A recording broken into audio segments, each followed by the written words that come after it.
Hello everyone, this is Mandeep Kaur. I welcome you all in social science class. I hope you all are fine and healthy. Dear students, today we are going to understand chapter 1, our resources topic, types of natural resources. Dear students, as in the previous video, I explained you about natural resources. These resources are obtained from nature. So today we are going to understand about the types of natural resources. These resources can be classified on the basis of their origin as biotic resources and abiotic resources. On the basis of their renewability, natural resources can be classified as renewable resources and non-renewable resources. Similarly, on the basis of their stage of development, these resources can be classified as potential and actual resources. Also, on the basis of their distribution, natural resources can be classified as ubiquitous resources and localized resources. So let's understand about all the types of natural resources. First one is biotic resources. Biotic resources are those resources which originate from living things such as plants and animals. They play an important role in satisfying our day-to-day needs. For example, plants, animals, birds, coal and petroleum are the example of biotic resources. All the biotic resources have the capacity to reproduce and regenerate within a period of time, and they are called renewable resources. And most important point is that approximately 85% of the world total food depend on biotic resources. Next is abiotic resources. These resources are obtained from the non-living or physical environment. The non-living products like mineral, water, metal, stone, etc., which are provided by the nature. They are called abiotic resources. Humans use them directly or indirectly to satisfy their needs. Some abiotic resources like minerals are non-renewable, while some of them like water and air are renewable. Next is renewable resources and non-renewable resources. Renewable resources can be defined as a resource which can be replenished or reused. It means it will never run out. On the other side, non-renewable resources are those type of resource that cannot be replenished or reused. For example, renewable resources examples are water, crops, geothermal, solar energy, wind energy, tidal energy, etc. And the example of non-renewable resources are coal, petroleum, natural gas, etc.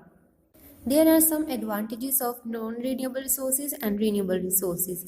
First one, renewable resources. Its operating cost is low, clean, no harm for the environment, sun, wind, ocean energy, etc. are available in abundant quantity and are free to use.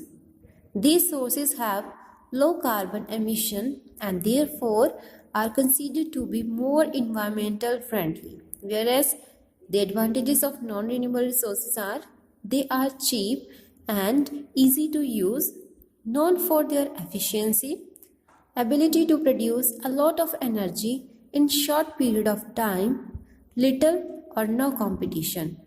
Also, there are some disadvantages of both resources.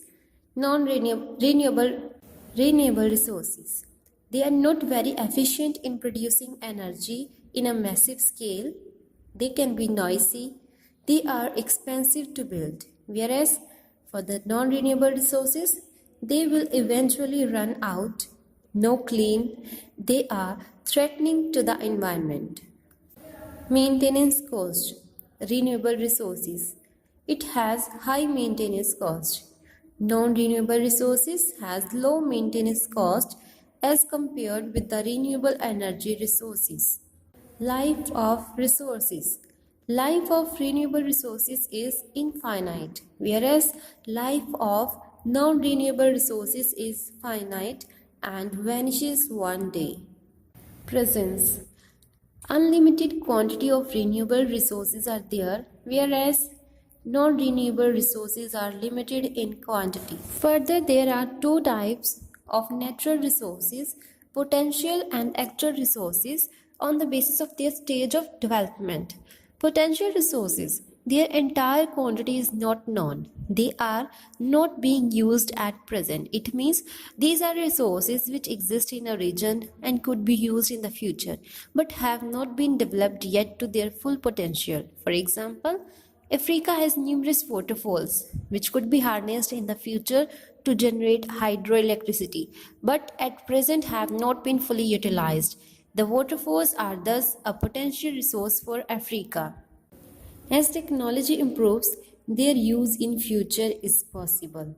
Next, move to actual resources. Their quantity is known, they are being used in the present. It means these are resources which can be put to actual use as their quantity and quality have been properly assessed through detailed survey. For example, coal and iron ore deposits in India. So we can see available technology is used to use these resources. Next, on the basis of their distribution, natural resources can be classified as ubiquitous and localized resources. Ubiquitous resources, a resource which is found everywhere like sunlight, air. Its presence is not governed by physical conditions. The air we breathe is an example of ubiquitous resources, whereas localized resources, a resource which is found only at certain places.